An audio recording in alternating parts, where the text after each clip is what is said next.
This is 10 Questions. I'm Andy Johnson. My guest is retired Professor Winston Sweet, a citizen of great renown in Trinidad and Tobago and elsewhere in the Caribbean. He continues to advocate over a range of issues which, in his view, are crying out for better attention and greater attention among us. And among these, he says, is the education system. We need a refocus on our system of education. He says we have to look at, again, at the preschool, primary school, secondary school, undergraduate education, and even postgraduate education.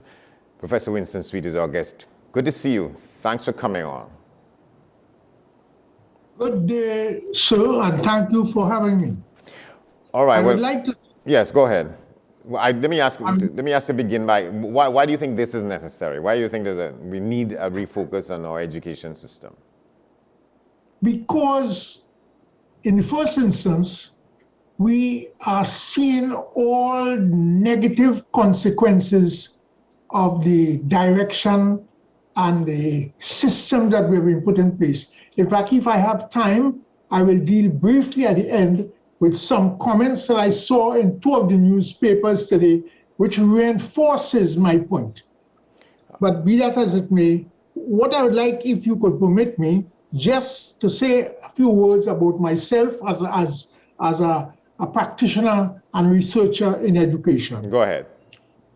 I started off as a secondary school teacher in St. Stephen's College in 1960 at 19 years plus, straight out of A-levels.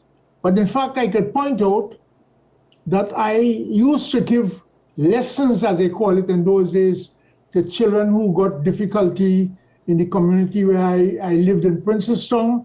And so that my interest and experience began quite early. After graduating from the University of the West Indies at Mona in a degree in special physics, I worked for 2 years at QRC, where I taught mathematics, but particularly physics to the A-level students. And I have a number of my distinguished students who are now professors across the scientific realm. I next turned to what is called MODSEC, San Fernando Government Secondary School, and I worked there for 2.5 years. I wouldn't discuss why I say a half, but some of you might know, in fact, I did not voluntarily leave teaching. I came back into teaching briefly, just for one term, when I was reinstalled in the teaching profession in 1976. I worked for a semester in Point Fortin Secondary School, and that was the end of my direct involvement in teaching at secondary school level. Before this, in other words, when I came back from Mona, I put in 2 years part-time working at the University of the West Indies as a part-time lecturer. But it was after graduating from the University of the West Indies, St. Augustine campus, for the second time, if I could point out that, I joined the staff there. And that is 1983, I joined the staff. And I remained with the University of the West Indies technically up to the present, where I am now Professor Emeritus, and I'm called upon from time to time to give service at examinations of graduate degrees, etc. I also, over the last 30 years or so, 20-something years, I was an examiner with the National Accreditation Council, where we looked at largely tertiary education, technical education, both here in Trinidad and in the United Kingdom, where we had the evaluate service. So that is my teaching experience. My research experience began when I joined UWI. I found it very interesting or disturbing that our graduates, we had a high dropout rates, very high and unacceptable, and nothing seemed to be done about this. But not only that, the results coming out of both the O-levels equivalent later on CXC and then CAPE or advanced level, was unacceptably poor. We were getting around less than 50% of the students who were graduating with 5 subjects, including mathematics and 1 science. And I listed about 12 or 15 subjects, which the school system do not necessarily list as the premier science subject. I include geography, all that. In other words, and we were getting such poor results in terms of students with what they are calling a full certificate, which are disgracing ourselves for accepting that. That is 5 subjects, including mathematics and 1 science subject. So I started to look more carefully at the teaching at the high school level, because I also saw the problem coming to the university as a result. I saw, for instance, this was, I think, 1987, 88, that period, when in fact, we were getting 29% of those who were passing had 1 science subject. And that figure has not changed. That figure has not changed. We are getting less than a third. And we are getting a high percentage of dropouts. In other words, feedstock for the criminal and the what some of us think of as discarded human beings. You mean at the secondary school level? At the secondary school level, the level of the passing grades is so poor, it is a national disgrace and a disaster. I do not know how the various, I've looked at it and I've noticed certain things I'm going to ramble around. One, for instance, the top schools or the schools that do well all have parent-teachers association functioning. And those schools where they have poor results and high dropout, we have almost no contact between the parents and the school. They never come to school. They never visit the school. They don't know the teachers. They show little or no interest, and no effort is made to foster and develop that parent teachers. Whereas if you go to the so-called top schools, teachers come to graduation, they visit the school at all the school events, including sports and other activities, and they know their teachers. There's a direct correlation between the functioning of a parent-teacher association and the better performance in some of those schools, in the schools that are performing better. The other thing I noticed, and I'm using the fact that when my children went to different schools, secondary school, you would find not only the parent-teachers bodies going on, but you had a strong presence of past students, the so-called old boys and old girls, whether it's bishops or convent or presentation, you name it. These past students have a close relationship. They visit the school, they assist in different functions in the school, and all kinds of other support activities. So they bolster what the students get from coming to one of these so-called prestige schools. Whereas when you turn to the so-called impoverished schools, that's another area, we find almost no support from past students. And I believe that is what I have said there. The Parent-Teachers Association must be fostered and assisted, almost made compulsory as part of the registration, started not when the children get into trouble and they're stabbing somebody else, but when, in fact, they join the school, these things have to be introduced. Yeah, but why do you refer to the schools that do better, from which we get most of the national scholarship winners and so on? Why do you continue to refer to them as so-called if they're doing better than the other schools? And you say that there's a reason for that because they are better functioning PTA systems and parents take better. They're more than that. Yeah. They're more than that. Those schools have well-equipped laboratories.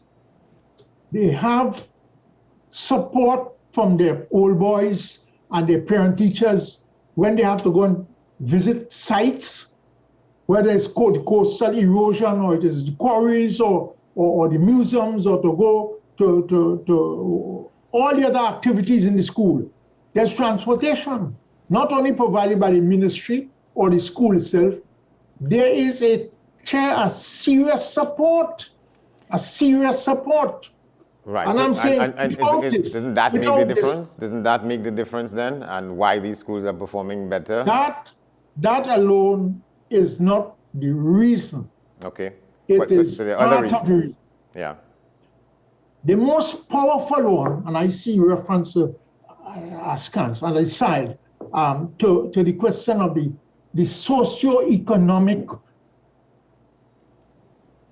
homes from which some of these children, the children who we quarrel their parents and we say they don't show no interest, we are talking about poverty.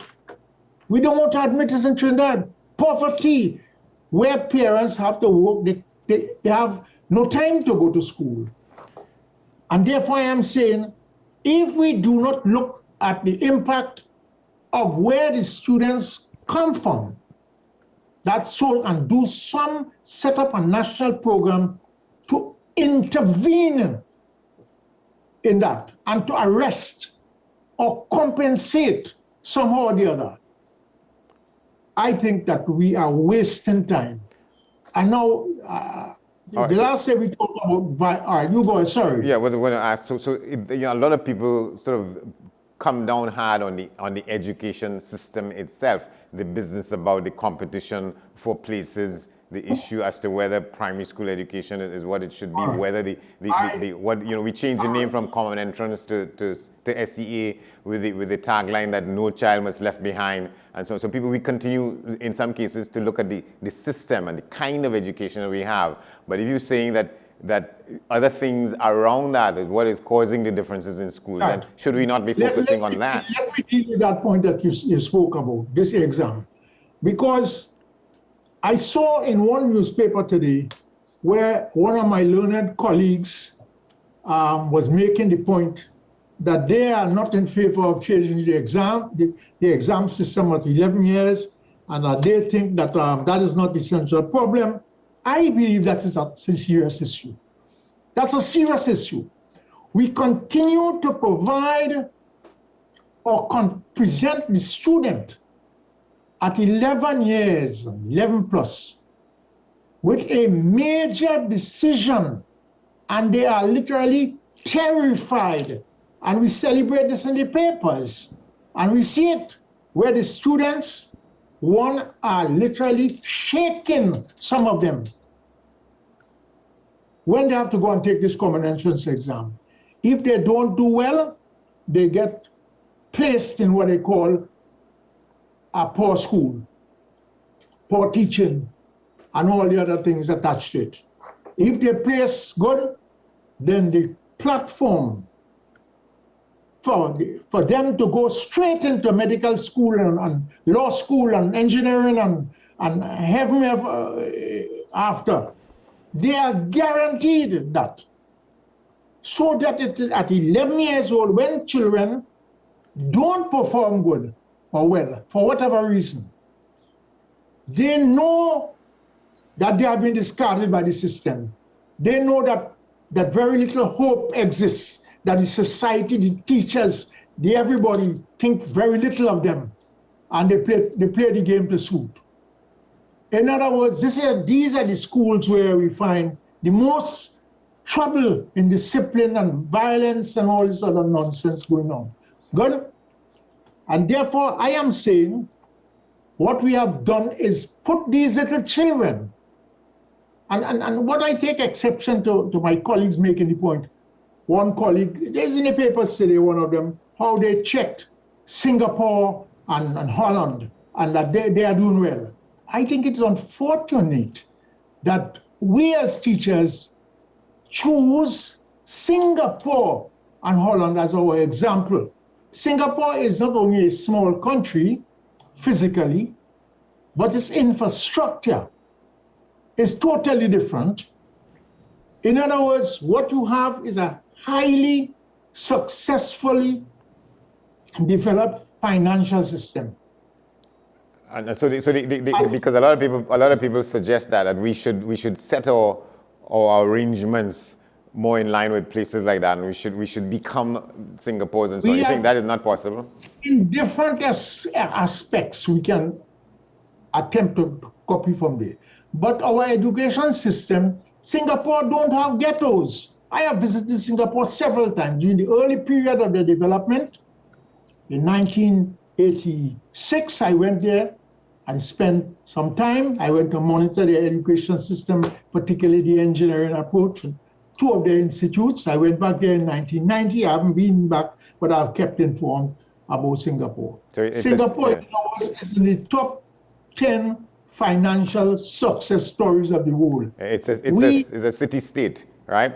You think we should even bother with trying to emulate anything from them? Use them and the system that they have introduced as what we should measure ourselves is not right. Neither should we take one of the most developed, what you call industrialized cities of Europe, Holland, Amsterdam. Very democratic and socialistic, if you want to call that, as the other example. Because the support systems in these two cities make sure that they don't have ghettos.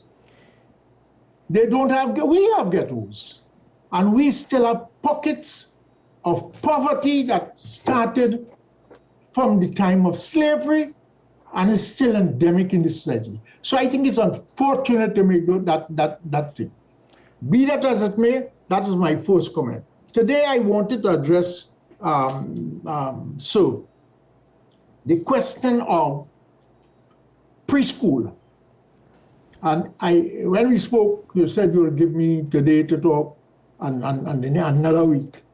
So I decided that I prepared for today to deal exclusively with preschool. Go ahead. And the next day I will deal with elementary or primary school. And then we will still have to get to secondary and preschool. I believe that we should start off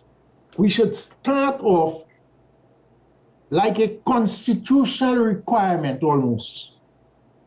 We must begin the fight, as I put it, for a new education system with the right of every child in the society to a quality, I say. 3 years of preschool education. For every child.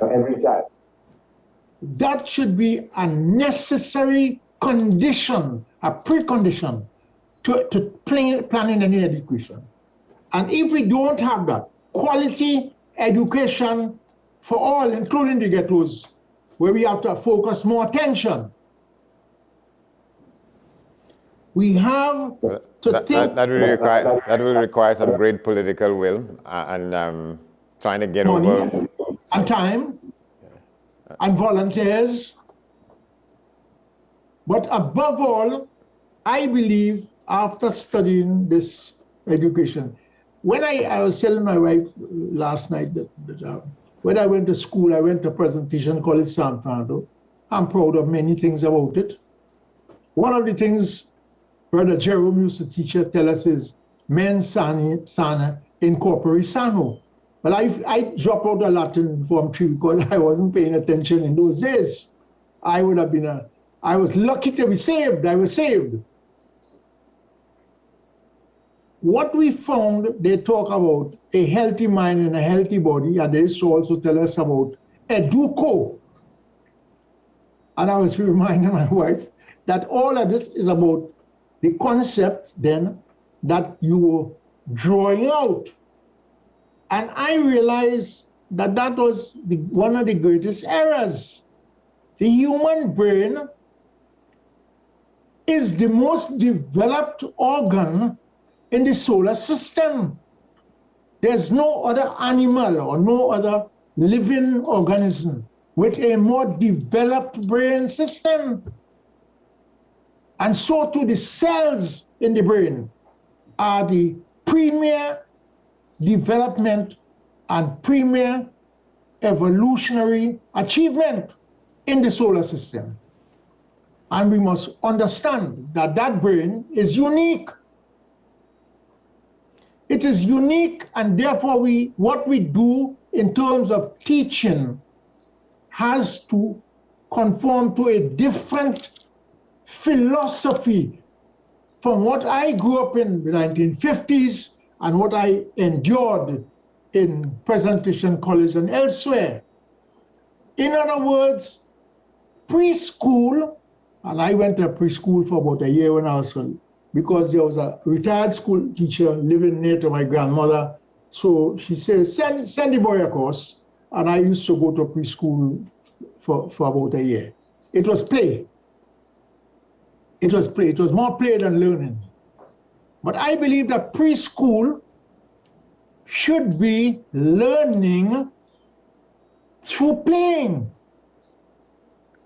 where children love to go to school, where they go to school not to memorize and to become intimidated by who know and who don't know and who, but to get that spark that drives them, the spark of the excitement and wonder of learning. Preschool should be a place of excitement and learning, the wonder of learning. Well, how do you think we get a system like that to replace what we have now? Again, that takes political action. It takes courage among the decision makers. I don't get in, but they have these things, and I've been writing for years on this issue. Common entrance is a problem. Well, So it's if good we that you. agree that It's to good hear me. for the purposes of the If we discussion. agree, Yeah. If we agree that a 3-year preschool is a necessary condition for young citizens, and they must not be starved of that. Well, all right, but it's good that you still use the term common entrance. When we were told there was the major campaigns about that, so we want to change the name because we want to change the oppression. It's called the secondary I education don't exam. want So it's no any difference? common entrance exam. That doesn't say I'm against exams. Well, in preschool there should be no exam. Well, right. But what I'm saying is, it has ceased from being referred to as the common entrance more than a decade ago, and they said that was to make the appropriate changes that we needed. But So it's we called the still SEA. see what the children, we still see that the students from 7 to 11 plus are drilled. They are drilled. They have private lessons from early in the morning, Right. on weekends. Right. So that hasn't Lessons changed. upon lessons. So what you're saying is that the system hasn't changed. Whether they change the name from common No, it entrance to hasn't changed. secondary It education. has gotten worse. Right, and that's what you're It has saying. gotten worse. When I went to high school, what we used to call dulce children went for lessons. You know who go for lessons now? All up to A levels? Those who their parents wanted them in scholarship. They get lessons from primary school. The abuse of the children. And what is begins wrong with primary that? What is wrong with that, you think? That if people want the best out What of their is children. wrong with that? Yeah. Is that the students see themselves as in a race to the top. Competition, getting by, being better, showing off. I know more than you. And the whole fascination of learning, if practiced in preschool, we will have a better product. And I'm saying preschool should be no exams, just excitement of learning. Okay. So that when we move into secondary school, I'll deal with that next week. The preschool, I have listed, in other words, site visits to quarries, to the beaches, to the rivers, to all our different religious institutions, because we have people who reach 25 and they don't know the difference between a temple and a mosque. They don't know the difference. They don't understand, the ignorance that each one of us, you're either a Hindu and you know your business, you're a Muslim and you know, you're a Christian and you know, and so we foster all kinds of foolishness. So students reach high school, and the specialization goes on again. So you're talking about Specialization. an entire overhaul of the education system. What stands Entire for? overhaul that begins with no abolition of exams in preschool, and that the common entrance exam should be done away with immediately. And in its place, there's nothing wrong with checking children by way of examinations of oral, written, or anything else. But that what we learn at secondary school, I will talk more about this after, is consolidating that fascination and desire to love to go to school and want to learn. And the school building is only part of where the learning takes place. Would there not have to be agreement among certain groups in the society, certain interests, certain sectors, and that has been a bugbear in our further development for all of our life as a nation, that where there is no agreement on matters like that, it can't go forward. You can't develop policy where go forward, you're making me jump.